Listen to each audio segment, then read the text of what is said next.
So you can see sketching a product like this where surfaces are offset and elliptical in one point perspective is actually quite easy because all we have to do is with the foreshortening to one vanishing point. And the left side and the right side are always exactly at the same position or height-wise. But as I said, the view is not very interesting, and a two-point perspective view is a tick more complicated and complex.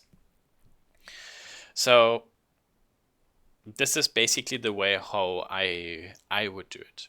First, you can always do some very quick preliminary sketches just to get some ideas.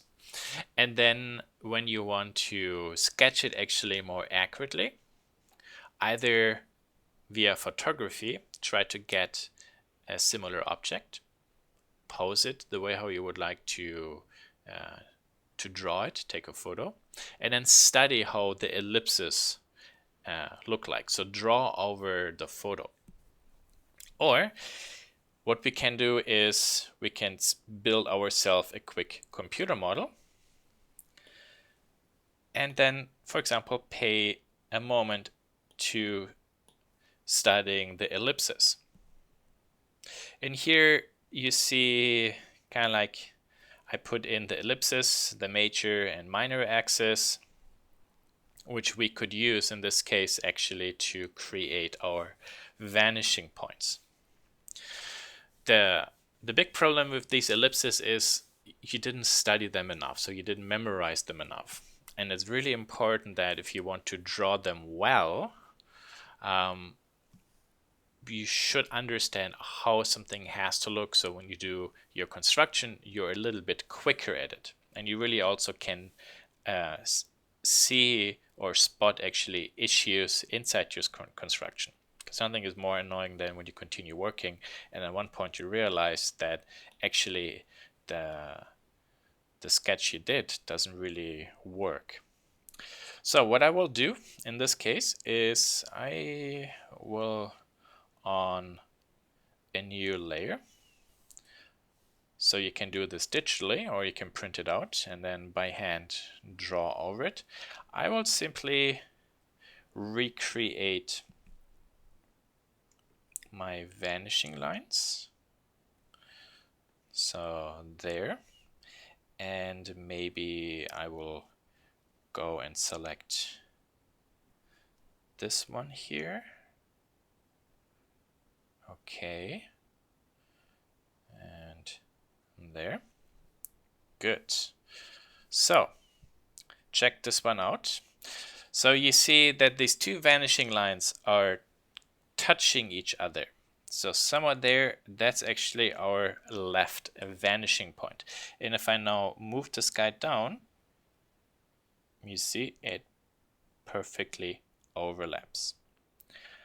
If I go to the upper ellipses, which are rotated, you remembered, or you not remembered, you actually remember in the 1 point perspective sketch, even here the minor axis always went to the mid vanishing point. And here, since we're in 2 point, they go to the left vanishing point as well. Pretty good. Okay.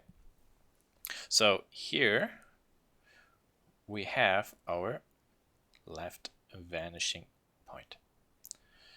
So let's take a look what we have for our right vanishing point. So I can do the same here. I go to the bottom part there. And then maybe let's select this one. So you can see this is actually not a 45 degree anymore. So the vanishing points are actually pretty far away.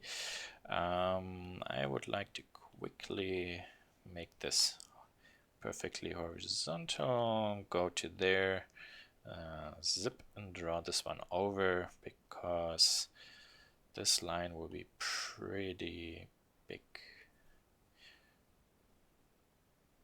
So maybe like this, okay.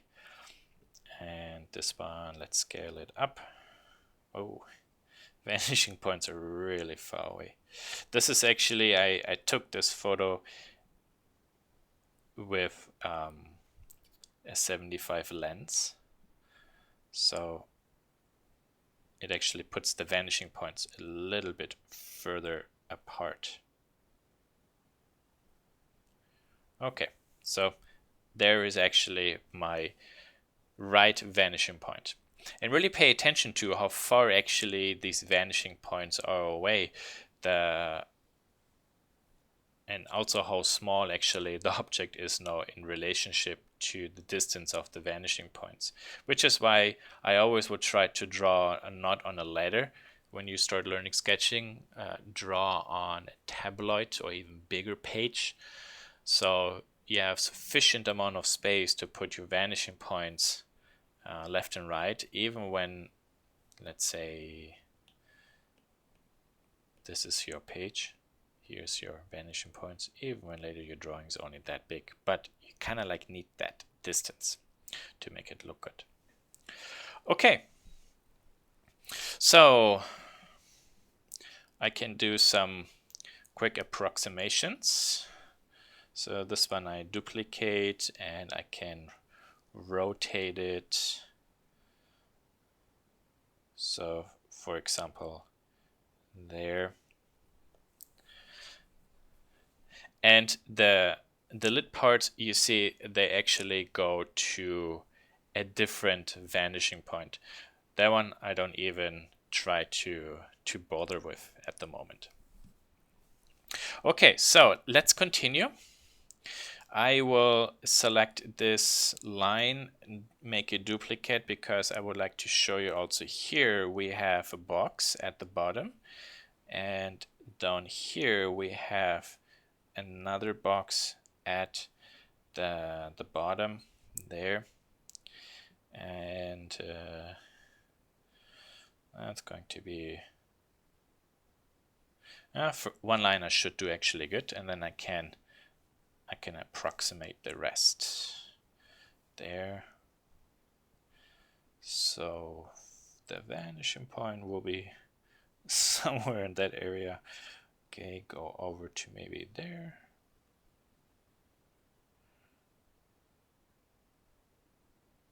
Go over and there and go over.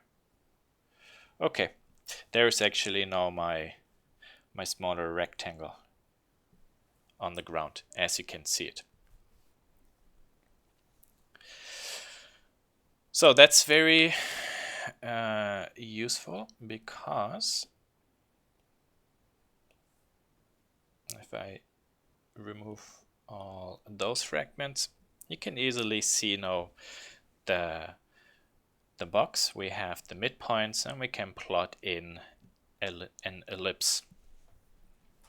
So, and that's the way now how I would continue basically working on it. Just to make it easier to see, this one I will... Oh wait, that's the wrong layer. So let's make this one more transparent. There.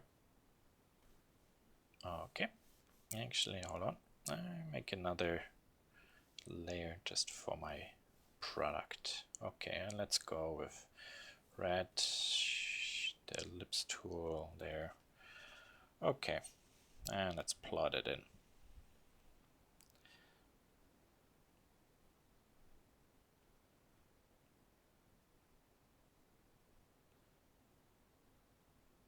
So you see now, unlike the one-point perspective, where I simply put the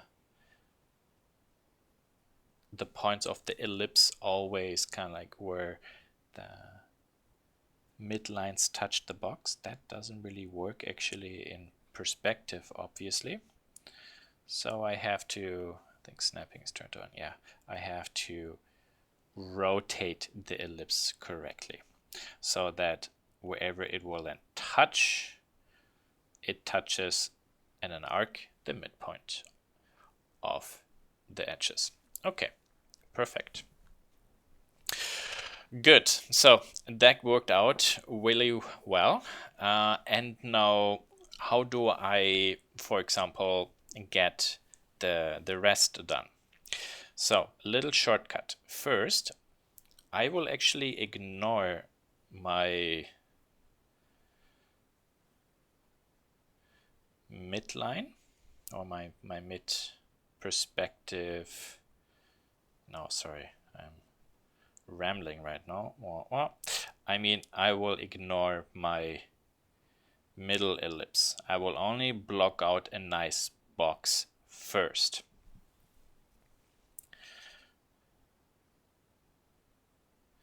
There and there. You see I established actually a good square on the ground, and I can plot my vertical lines up. Okay, so this one vanishing point is actually on my page. With that one I can actually comfortably work. So from my left vanishing point I draw now a line running through there where the ellipse is. So this basically decides now this one height, and I do the same here, there. Okay. Because these two lines I drew also cut the red vertical lines, I somewhat actually have the direction to the vanishing point already here. So this will go to a vanishing point, and this would go to a vanishing point. So I don't really need to actually, in that case, see my right vanishing point. This one seems to be too angled there. More. And there. Okay. Perfect. I can also put in the ellipse.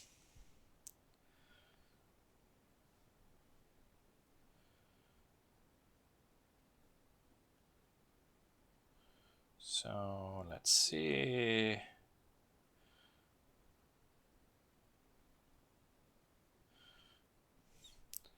I think actually in my computer model the ellipse is a little bit more narrow. So I will in my drawing I simplify it, just make it a little bit wider. There. Okay. But you will see that it still actually cuts, or the ellipse touches the box right along the midpoints. Okay, so now I have the top and the bottom. This is actually very helpful because now I can approximate the missing ellipse in the center. So always, that's a very important tip in sketching. Always try to break down your problems into smaller problems so you're not overwhelmed by a big one, and then step by step smartly work yourself towards the solution. So how do we get actually this bigger ellipse into our drawing? So there are multiple ways how we can do this. I will just put this for the moment onto a different layer in case I might have to undo it. Let's change the color. So I can maybe guess the height. So let's say somewhere there. Maybe that should be the midpoint. Okay, so let's see what we can do. Let's bring this back to the left vanishing point, and we can, for example, draw this line. But no, this is actually not necessarily very, very helpful because it, yeah, how could I say that? That is actually vertically right over the green dot. So what I rather would do is, let's try this one out. On the ground, we draw ourselves a nice big diagonal there, and a nice big diagonal there. And you start seeing again why it is so important that your first square on the ground is very, very good and accurate. So the main reason why I did this is I can now go ahead and go to this vanishing point and, for example, whoops, go to maybe, let's say, I can now decide how much this ellipse in the mid part sticks out. So let's say like this. And then the tricky way is now to figure out how can we actually mirror this one over to the other diagonal, because we actually do not really see our right vanishing point on our drawing part. So there are two different options we could use. So option number 1. We will actually employ the mirroring technique, but we need 2 more midpoints. So we have that as a reference. So from there to there, I draw a line. From there to there, I draw a line. And there we have it. You see now we have 2 new midpoints. These 2 midpoints are essential to what we try to do, because they will tell us where actually not only we have a line to the vanishing point, but where does it cut the midline. So now I can actually go to let's say that part there, and this one I position right here, and you see at one point it will then cut actually the midline there. Okay, so that's exactly what we needed, because now we can bring this one back to the vanishing point left, and then this one line it up, and there is our other edge. Okay, so with this done, we can then go ahead and put in our missing lines. We only need to connect the dots. These lines we don't have to draw actually to the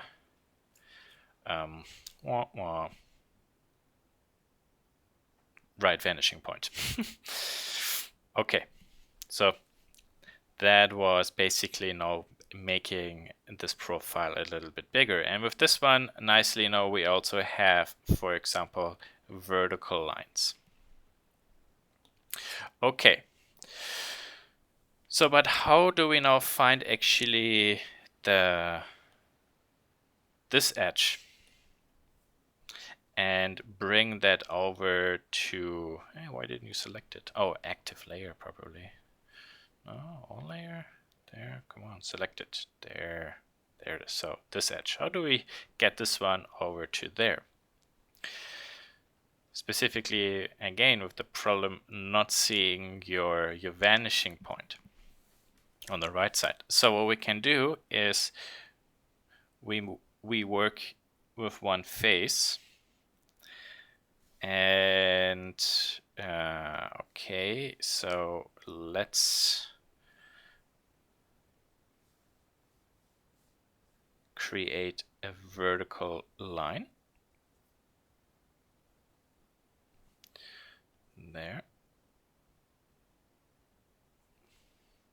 Okay, there we have it. And now we don't really know how we have to draw this line, at what angle to the vanishing point. So one midline simply doesn't cut it. So what we have to do is, simple workaround, is simply we need to add more midlines. So we do 2 more diagonals. So U to U and U to U. you see there are, for example, now 2 points. And then there I can draw a line through. And yeah, okay, perfect. Now this technique I'm going to show you now works, but it's going to be a little bit of a nightmare.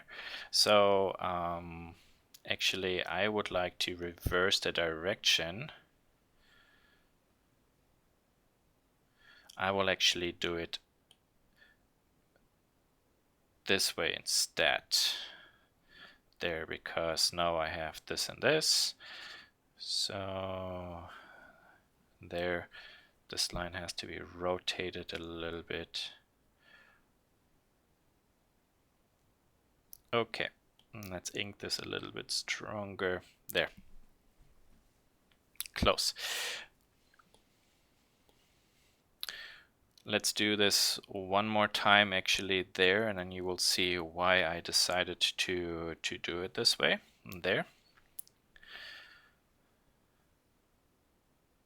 Now we have actually a smaller rectangle. So with that smaller rectangle, let's maybe select red. We can do the same thing again. Actually, that doesn't make sense, that line. We simply can do the line this way, there, and there. Because then there we have this line, so that's kind of like our midline there. Okay, so you see you get close, and these lines can be very helpful for example, if we add one more line down here, you see I'm bringing actually this point even closer, and yeah, well, this actually matches. So let's go to active, and all this visual nightmare we get rid of. Just wanted to show you, so that's actually one possible process as well. If you don't have like a vanishing point, we can simply, through subdividing a space step by step, work us towards it.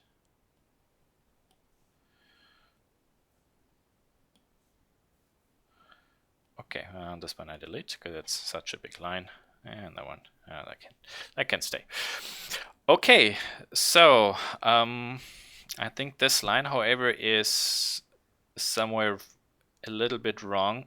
So the other technique is, what you have to keep an eye on is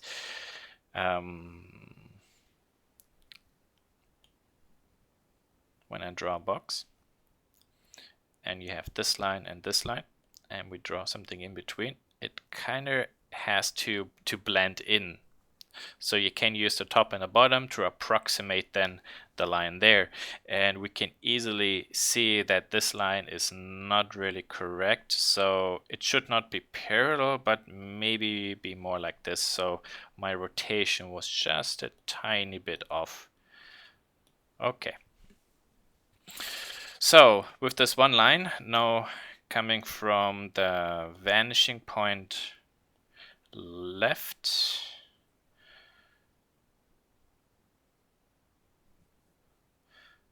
I can actually draw this line there, and then we have this line there.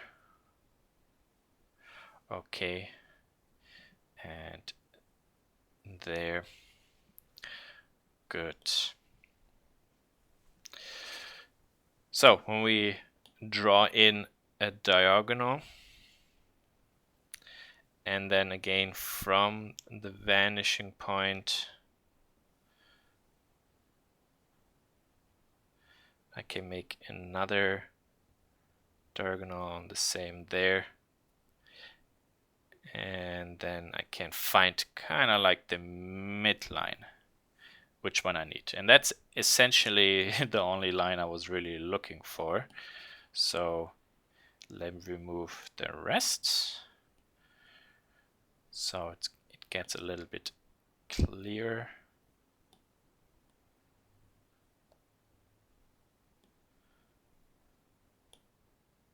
Okay.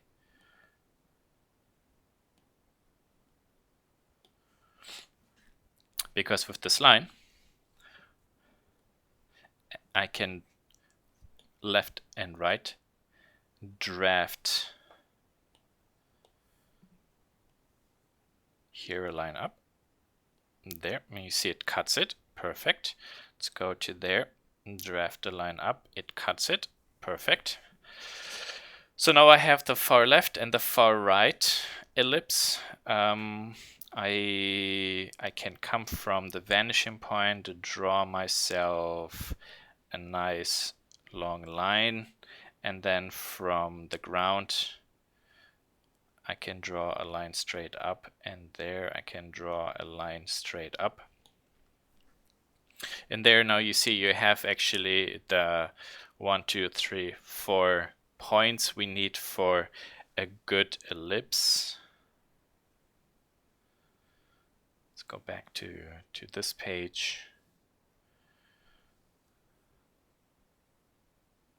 So if I go over this actually, whoops, a little bit.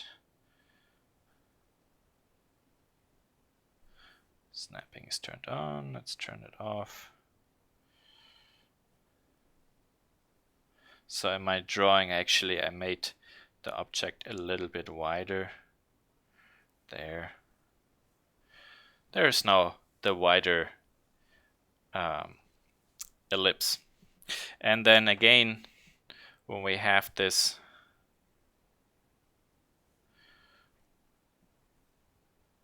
we can then draw nice contour lines. And then obviously also in this case here, and that now makes it more interesting than the 2 point, there is actually a mesh line also visible. Here this would be the contour line, and then there this would be the mesh line. If I want to do it in the back, there that would be the mesh line. Okay, but specifically this one here, that's the nice one, because that's the mid part, or the tip actually, of the cylindrical shape on the left side. Okay, so I hope this made sense. It was a little bit of a subdivision nightmare, but you see that these old school techniques very often still help actually. And I try to simply solve it without ghosting to the vanishing point. Obviously, when you have a guide system that does it automatically for you, or if you have if you draw by hand on a paper, you can easily see that point and goes to it. I have a smaller screen, so I couldn't do it. I just wanted to show you that that's a workaround. So how do we now continue with the top part? We can actually nearly work exactly the same way as in the previous video. And I will do a little variation on it. So I'll just make a new copy there. And let's select a different color. Okay, perfect. So from this midpoint, I will draw a straight line up, because this is kind of like the left part of my, or left midpoint. And then here I will draw a straight line up. And I will go a little bit on this blue line to the right and draw a line up as well.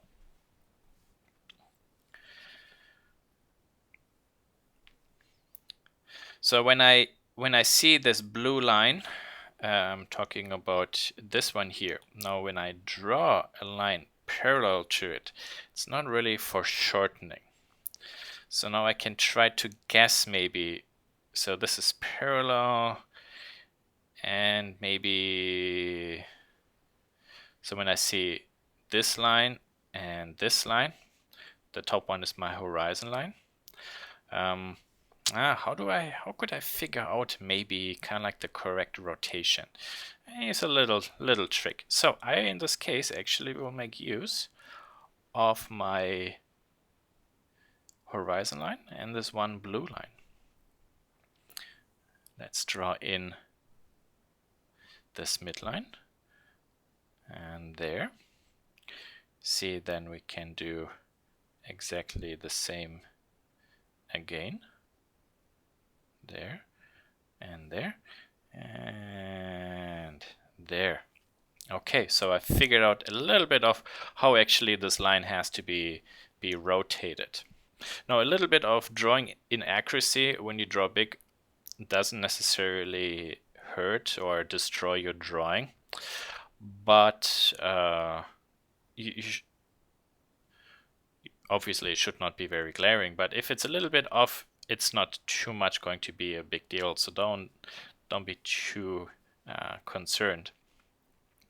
And what we start having here is, this is maybe a nice detail, and that one, then I can actually, if I draw a straight box and a straight box, this goes down.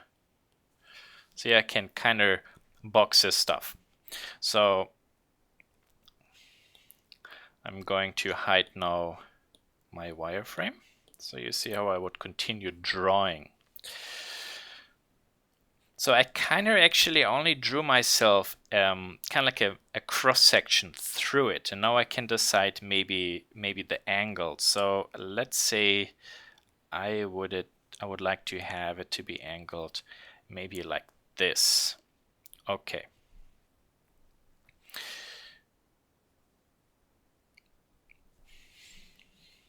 And then coming from the vanishing point, I need to plot down some lines that run, for example, through this one and there. So line and a line, a line, and also there a line. Okay, good. Let's say in the front part it's all the same size, so I can plot these lines straight up. So now I have my top left and the top left bottom edge. Can do also the other stuff on there. So there I have that box. Okay, perfect. And then I start drawing my box in there. Nope, this one line is wrong. This line goes to there. And this one goes to there. Okay, yeah, so that's correct. Okay, perfect. So, let's say I would like the ellipse to be a little bit wider or the same. Let's go the easy step first. Let's bring up the ellipse tool. There. And then we can try to see, so how does the ellipse fit in? It has to touch again the midpoints. There it roughly looks like it. There, number one. And there's number two. Okay, yeah. So let's try to draw over it and see if that actually starts to feel good. There. This goes down. There. So I actually, in my genius attitude, realized that I actually just drafted the cylinder straight up. So I want actually the back to be a little bit extended out. So shoot. Most of these steps here I have to undo, unfortunately. So hold on, there you go. That one actually can stay, so here we can, from there we can continue. So it's roughly there and roughly there. And from the vanishing point, this is the new line on the bottom. This one goes straight up. And then we have also, no wait, this one line doesn't exist, because we go to this part there, and we have this one there. Okay, and then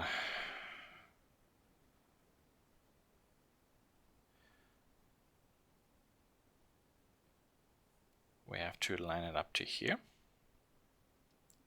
There, you see, this is the point I focused on. I need to get this point and this point, so a vertical line up there for this part, and a vertical line up there for that part, and then actually we're ready for other new boxes. There, there, and there. Yeah, so you know, this actually extends out. Okay, let's get the ellipse.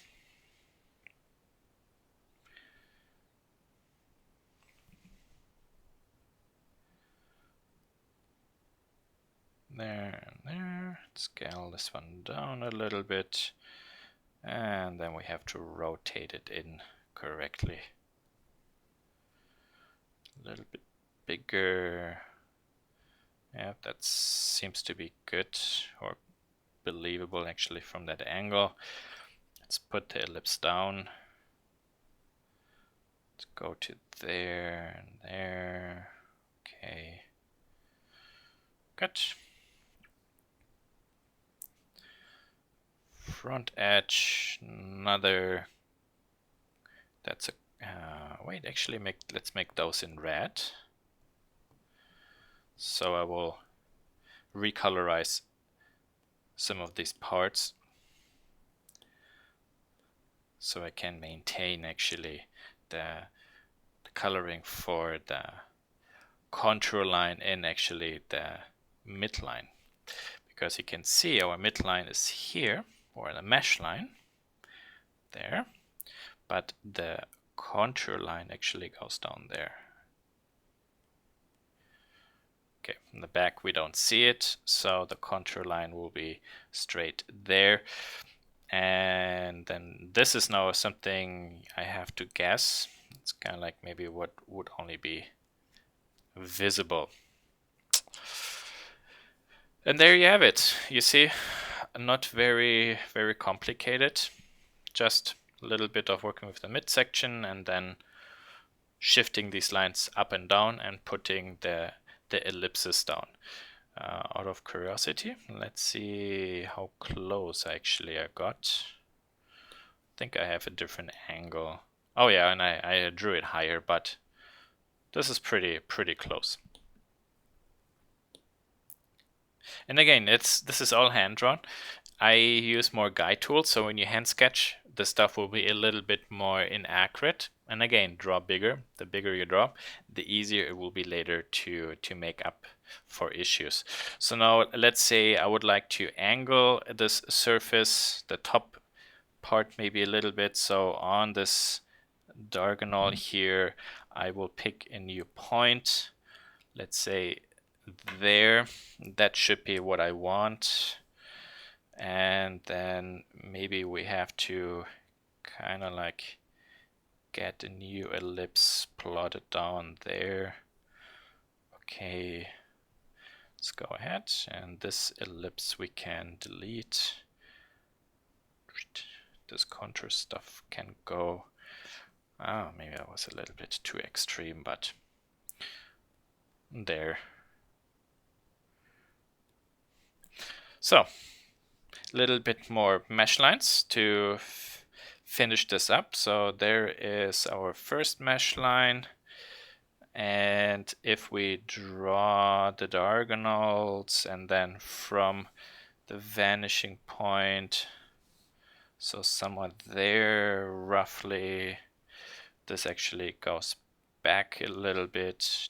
There's our top mesh line, and then from there, that's actually the midline on top. Okay, there it is.